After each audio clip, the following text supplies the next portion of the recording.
Hey, it's Bryan from More Liquor, and this is my friend Kristi Griffith from Select Wine and Spirits.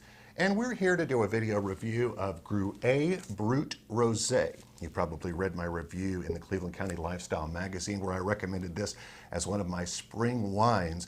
Rosés are going to be very big this season, and this is one of the better ones because it's got bubbles. Now, Kristi, tell us a little bit about Gruet Brut Rosé. Yeah, this definitely is one of my favorite wines for spring. My favorite thing about it is that it's nice and bright, but it also has bubbles, so you can kind of celebrate it for any occasion. It is from Albuquerque, New Mexico, which makes it interesting. It is 100% Pinot Noir grapes. It is still owned by the Gruet family. The Gruet family came over to the United States in the early 1990s and started producing grapes grown in Albuquerque, made in the champagne method. So nice tiny bubbles and perfect for any occasion. So did they actually come over from France Yes. and then started a winery in New Mexico and made this Exactly. great bubbly for us? Yeah. Good. And it's actually fairly inexpensive for a good Pinot Noir based rosé. It's under $20 a bottle, and get 10% off on Tuesdays here at More Liquor. Also, there's a coupon in Cleveland County Lifestyle magazine you can use. Kristi, how about you open that up for Sure. us? Actually, why don't you show anybody watching the best way to open a bottle of champagne, and by best, I mean safest. Exactly, Some people yeah. like to have it go everywhere, Right. but you can break things that way. Exactly. It's definitely festive to open it up kind of crazy, but it's definitely dangerous. Right. So I always like to, you start with the foil. This one actually has a pretty convenient little tab for you, so you just pull it off on the tab and take the foil off. And when you're opening up the cage, you want to keep your hand on the cage just to ensure that it doesn't come undone and open up. So you want to keep a little bit of strength and weight on the cage as you're opening it.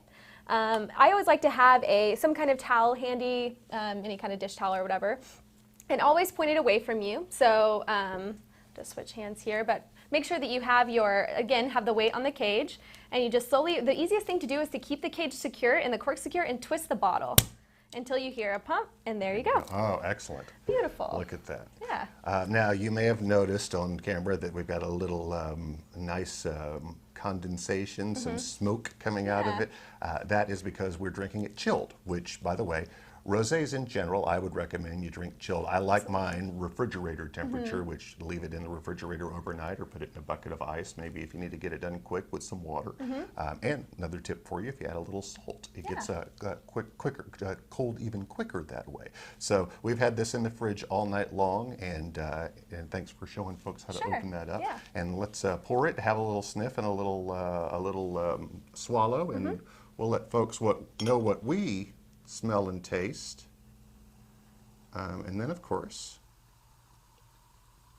if they think they can trust us, and we do look like trustworthy people, then they can come buy their own bottle. Yeah. Now, this is a Brut, right in the name. You've heard us say it several times, and Brut is a designation to the amount of sugar content in a bubbly, sparkling, or a champagne.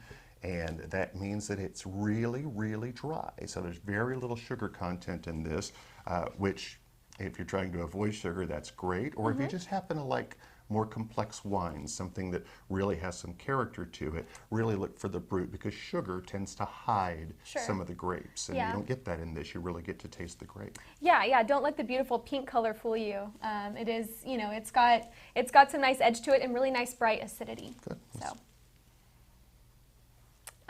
Even rosé, although like we were saying is dry, it is fruity. So there is a difference between fruit and dry.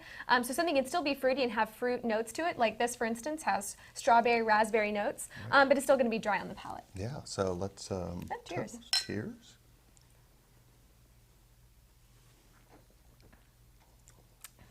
And that's really what you get from it. You really get strawberries on both the nose and the tongue. Absolutely. What else does your mouth get? I also get some floral notes too. And again, not going to be sweet, but it's going to be almost like rosy and a bit floral, both on the nose and on the palate, and some raspberries as well. Yeah, I agree. So this is Gruet Brut Rosé, made from the Pinot Noir grape out of New Mexico. As I said, less than $20 a bottle here at More Liquor.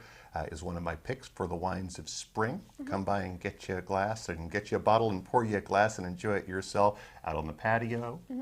Great if you're having some party or if you want to make mimosas in the morning. Absolutely, and that's a great thing about Gruet is the price point isn't too much that you don't feel bad pouring a little bit of orange juice or grapefruit juice in it to make more of a spritzer or a cocktail. It's great for bridal showers or wedding showers.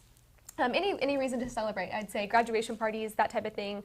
We're getting that time of year, so it's great for that. Goes well with certain cheeses. What would you recommend as far as cheeses? I would say hard cheeses or salty cheeses like Parmesan, or even something smoky like a Gouda or a Havarti as well. Okay, and then if we were going to pour it for dessert, what kind of desserts would you think would pair well with the Gruet Rosé? I would say you could do something like a cheesecake. I think would pair really nicely with that, even maybe with the strawberry compote on top. Yeah, fabulous. Okay, Kristi, thanks so much. no I problem. appreciate you being here. Yeah, absolutely. Thanks, Bryan. Cheers. Gruet Brut Cheers. Rosé.